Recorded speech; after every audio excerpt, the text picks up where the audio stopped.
사람이라는 거죠. 그런데 여기서 한 가지 질문이 생깁니다. 예수님께서는 단순히 행함만을 강조하고 계시는 걸까요? 얼핏 보면 그렇게 보일 수 있습니다.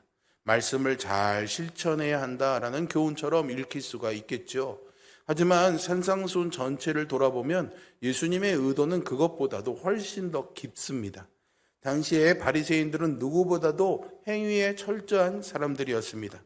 일주일에 2번 금식했고요. 정해진 시간마다 기도했고요. 11조도 꼼꼼히 드렸습니다. 겉으로 보면 누구나 다 훌륭한 신앙인이었죠. 심지어 바로 앞에서 살펴본 거짓 선지자들에게도 행함이 있었습니다. 그들은 예수님의 이름으로 예언했고 귀신도 쫓아내고요. 많은 권능을 행하죠. 그런데 예수님은 그들에게 내가 너희를 도무지 알지 못한다라고 선언하셨습니다. 문제는 무엇을 얼마나 많이 했느냐가 아니죠. 문제는 기초였습니다. 겉으로는 화려한 신앙생활을 하는 것처럼 보이지만 그들의 삶은 예수님 위에 세워져 있지 않습니다. 그래서 예수님은 산상수훈 마지막에서도 더 열심히 해야 돼라고 말씀하시지 않습니다. 오히려 무엇 위에 집을 세우고 있는가를 묻고 계시죠. 그렇다면 예수님께서 왜 나를 믿는 자라고 말씀하지 않으시고 내 말을 듣고 행하는 자라는 표현을 쓰셨을까요? 그 이유는 단순합니다. 사람은 자기가 신뢰하는 사람의 말을 따르기 때문이죠. 병원에 가면 의사가 진단을 내리고 약을 처방합니다. 우리가 처방받는 그 약을 꼬박꼬박 챙겨 먹는 이유는 그 약이 맛있어 보이거나 좋아 보여서가 아니죠. 의사가 처방해 주었기 때문에 우리는 그 의사의 처방을 신뢰하기 때문입니다. 반대로 그 의사가 믿음이 가지 않으면 신뢰할 수 없을 만한 사람이라는 생각을 해버리면은 처방을 받아도 약을 잘 먹지 않게 되죠. 결국 순종이라는 것은 신뢰의 결과라는 것을 알 수 있습니다. 예수님도 마찬가지입니다. 우리가 예수님의 말씀을 따라 살아가는 이유는 점수를 따기 위해서가 아닙니다. 구원을 얻기 위해서도 아니죠. 예수님을 믿기 때문입니다. 예수님을 신뢰하기 때문이죠. 그래서 순종은 공로가 아니라요, 믿음의 표현입니다. 말씀을 행한다라는 것은 예수님을 삶의 주인으로 인정합니다라는 고백이고요. 예수님을 신앙의 반석으로 삼았다는 증거입니다. 이 사실을 가장 잘 보여주는 사람이 마태복음 19장에 나오는 부자 청년입니다. 그는 예수님께 찾아와 이런 질문을 하죠. 선생님, 내가 무슨 선한 일을 해야 영생을 얻겠습니까? 그의 관심은 오직 무엇을 해야 하는가였습니다. 그러나 예수님의 대답은 와서 나를 따르라 였죠. 예수님께서 원하신 것은 재산을 포기하는 행위 자체가 아니었습니다. 그가 가장 붙들고 싶었던 것들을 내려놓고 예수님을 신뢰하며 따르는 관계였던 것이죠. 그러나 그는 재물이 많았기 때문에 근심하며 돌아갔습니다. 말씀을 들었지만 행하지 못했죠. 왜 그렇습니까? 예수님을 신뢰하지 못했기 때문입니다. 반대로 베드로와 안드레, 야고보와 요한은 예수님의 나를 따라오라 라는 그 한마디에 그물을 내려놓고 즉시 예수님을 따랐습니다. 그들의 순종은 완전해서가 아니라 예수님을 믿었기 때문이죠. 우리의 신앙도 마찬가지입니다. 신앙의 핵심은 얼마나 멋진 일을 해냈느냐가 아닙니다. 얼마나 교회를 오래 다녔느냐도 아닙니다. 내 삶의 기초가 정말 예수 그리스도인가 하는 것이죠. 예수님을 믿기 때문에 순종하는 사람, 예수님을 신뢰하기 때문에 그분의 말씀을 삶의 기초로 삼는 사람, 바로 그 사람이 반석 위에 집을 짓는 지혜로운 사람이지요. 예수님은 이어서 두 집에 동일한 일이 일어났다고 말씀하십니다. 25절을 보세요. 비가 내리고 창수가 나고 바람이 불어 그 집에 부딪히되. 여기서 중요한 것은 동일한 일들입니다. 반석 위에 지은 집에도 비가 내렸고요. 모래 위에 지은 집에도 비가 내렸습니다. 반석 위에 지은 사람이라고 해서 비를 피한 것이 아니죠. 모래 위에 지은 사람에게만 어려움이 찾아온 것이 아닙니다. 예수님을 믿는 사람도 믿지 않는 사람도 모두 인생의 풍랑을 만났다라고 말씀하시죠. 여기서 비와 창수와 바람은 인생에서 만나는 여러 가지 시험과 고난을 가리킵니다. 갑작스러운 질병일 수도 있겠죠. 예상하지 못한 경제적 어려움일 수도 있습니다. 사랑하는 가족과의 이별일 수도 있고요. 인간관계의 상처일 수도 있습니다. 또는 오랫동안 기도했지만 응답되지 않는 시간일 수도 있겠죠.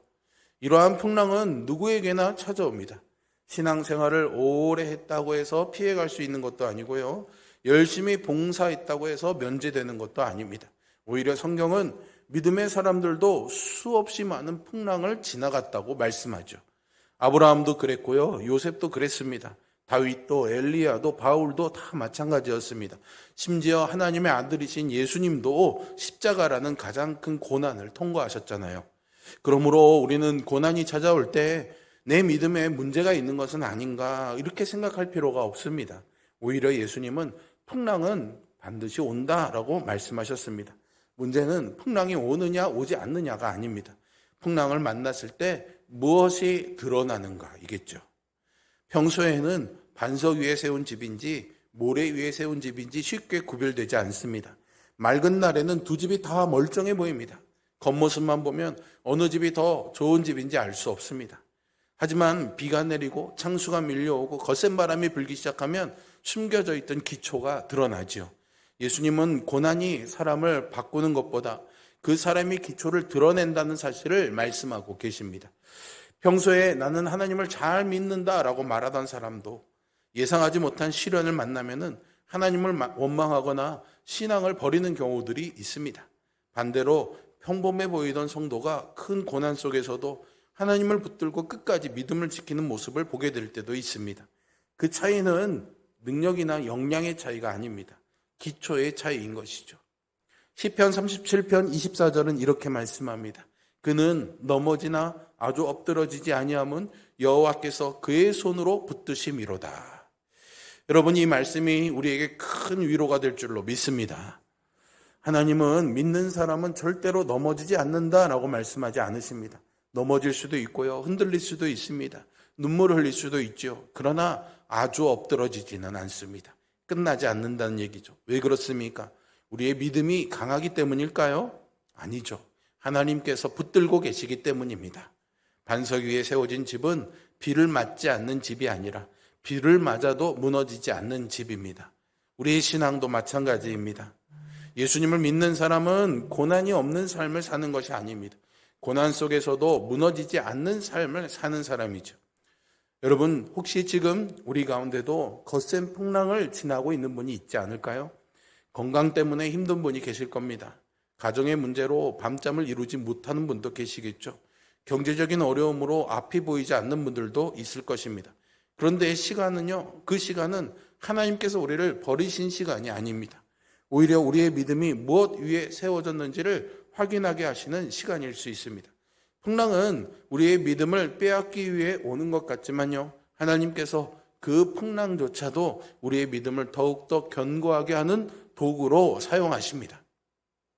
그래서 사도 바울은 로마서 5장에서요, 환난은 인내를, 인내는 연단을, 연단은 소망을 이루는 줄 안다라고 고백하고 있죠. 우리는 풍랑을 두려워하기보다 그 풍랑 가운데 우리를 붙드시는 그 주님을 더 신뢰해야 합니다. 그렇다면 마지막으로 한 가지 질문을 생각해 봤으면 좋겠습니다. 도대체 예수님을 반석으로 삼는다라는 것이 구체적으로 무엇을 말하는 걸까요? 오늘 본문은 분명하게 대답합니다. 나의 이 말을 듣고 행하는 자라고 말이죠. 다시 말하면 예수님의 말씀을 삶의 가장 중요한 기준으로 삼는 것입니다. 예수님을 반석으로 삼는 사람은 자기의 생각보다 주님의 말씀을 먼저 신뢰합니다. 감정보다 말씀을 붙듭니다. 세상의 가치관보다 하나님 나라의 가치를 택합니다. 손해를 보더라도요, 말씀대로 살려고 애를 쓰죠. 용서하기보다 어려워도 용서하려고 합니다. 사랑하기 어려운 사람도 사랑하려고 합니다. 염려가 밀려와도 하나님의 나라를 구하려고 하죠. 이것이 바로 지금까지 우리가 함께 살펴온 산상수훈의 삶이라고 말할 수 있습니다. 예수님은요, 원수를 사랑하라고 하셨습니다. 오른손이 하는 일을 왼손이 모르게 하라고도 하셨죠. 또 염려하지 말라고도 하셨습니다. 남을 비판하기 전에 먼저 자신의 눈 속에 있는 들보를 보라고 하셨죠. 좁은 문으로 들어가라고 하셨습니다. 이 모든 말씀은 우리에게 무거운 짐을 지우기 위한 명령이 아닙니다. 예수님을 믿는 사람이 어떤 삶을 살아가야 하는지를 보여주는 모습이죠. 우리는 이런 삶을 자기 힘으로 살아갈 수 없습니다. 그러나 우리 안에 계신 주님께서 말씀으로 우리를 붙드시고 성령께서 우리를 도우실 때 우리는 조금씩 그 말씀을 따라 살아가게 됩니다. 순종은 완전한 사람만 하는 것이 아니죠. 예수님을 사랑하는 사람이 한 걸음씩 걸어가는 삶의 방향입니다. 예수님을 반석으로 삼는다는 것은 단순히 예수님을 믿습니다라는 고백에서 끝나지 않습니다. 예수님을 반석으로 삼는다는 것은 내 인생의 가장 중요한 기준을 예수님의 말씀에 두는 것입니다. 우리는 중요한 결정을 내릴 때마다 무엇을 기준으로 판단합니까? 세상의 성공입니까? 사람들의 평가입니까? 또는 내 감정입니까? 아니면 하나님의 말씀입니까? 반석 위에 집을 짓는 사람은 언제나 말씀을 기준으로 선택하는 사람입니다. 물론 그것이 쉬운 일이 아닙니다. 세상의 방식이 더 빨라 보이거든요. 세상의 방법이 더 쉬워 보이거든요. 거짓말을 하면 조금 더 편할 수 있고요. 용서하지 않는 것이 속이 훨씬 더 시원할 것 같은데 욕심을 따라가는 것이 더 유리해 보일 때도 있습니다. 그러나 예수님을 신뢰하는 사람은 눈앞의 이익과 편안보다 말씀을 붙듭니다. 왜냐하면 그 말씀이 우리를 얽매기 위한 명령이 아니라 생명의 길로 인도하는 하나님의 사랑이기 때문이죠. 그래서 예수님은 요한복음 14장 15절에서 이렇게 말씀하십니다. 너희가 나를 사랑하면 나의 계명을 지키리라. 예수님은 계명을 지키면 나를 사랑하게 될 것이다 라고 말씀하지 않으셨습니다. 사랑하기 때문에 순종하게 되는 거죠. 믿기 때문에 순종하는 것입니다. 순종은 사랑의 열매이며 믿음의 증거입니다. 생각해보면 지난 반년 동안 우리가 함께 살펴본 산상수훈의 모든 말씀도 결국 이 한 가지로 모여집니다. 심령이 가난한 사람은 자기의 의가 아니라 하나님의 은혜를 의지하는 사람입니다. 온유한 사람은 자신의 힘보다 하나님의 다스리심을 신뢰하는 사람이죠. 긍휼을 베푸는 사람은 먼저 하나님의 긍휼을 경험한 사람입니다. 원수를 사랑하는 사람도 자기 힘으로 사랑하는 것이 아니라 먼저 자신을 사랑하신 예수님의 사랑을 경험했기 때문에 사랑하는 것입니다. 염려하지 않는 것도 마찬가지입니다. 내 능력을 믿어서가 아니라요, 하늘아버지께서 나를 돌보신다라는 사실을 믿기 때문이죠. 좁은 문을 선택하는 것도 사람들의 박수를 받기 위해서가 아니라 예수님이 생명의 길이심을 믿기 때문입니다. 결국 산상수훈은요, 이렇게 해야 하나님께 인정받는다라는 말씀이 아닙니다. 예수님을 믿는 사람이라면 이렇게 살아가게 된다는 하나님 나라 백성의 삶을 보여주는 말씀입니다. 그래서 오늘 본문의 결론도 더 열심히, 더 노력해서 하라는 말씀이 아닙니다. 예수님 위에 우리의 삶을 세워라. 이것이 산상수훈 전체를 관통하는 마지막 초청입니다. 예수님은 마지막으로 두 집의 결말을 말씀하시죠. 27절입니다. 비가 내리고 창수가 나고 바람이 불어 그 집에 부딪힘에 무너져 그 무너짐이 심하니라. 참으로 안타까운 말씀이죠.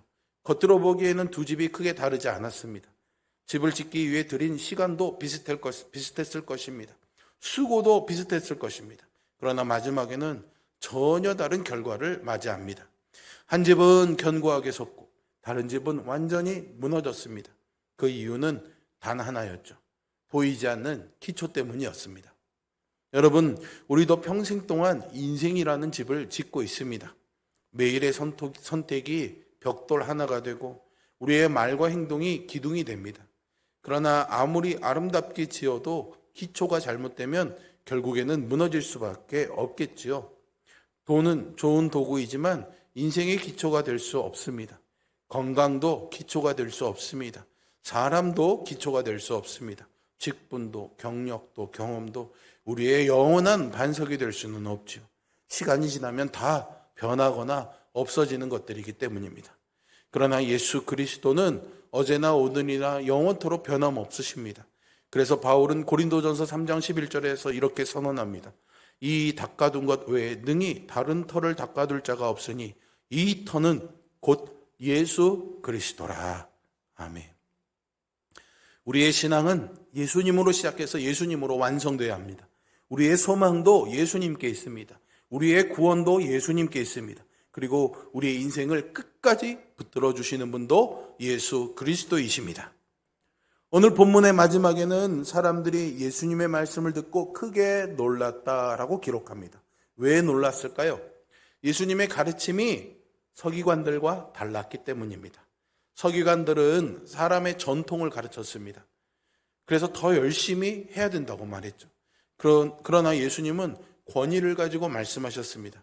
왜냐하면 예수님 자신이 진리이시기 때문이죠. 예수님은 단순히 반석 위에 집을 지으라고 가르치시는 분이 아닙니다. 예수님 자신이 우리의 반석이시기 때문이죠. 사실 우리 모두는 한때 모래 위에 집을 짓던 사람이 아니었을까요?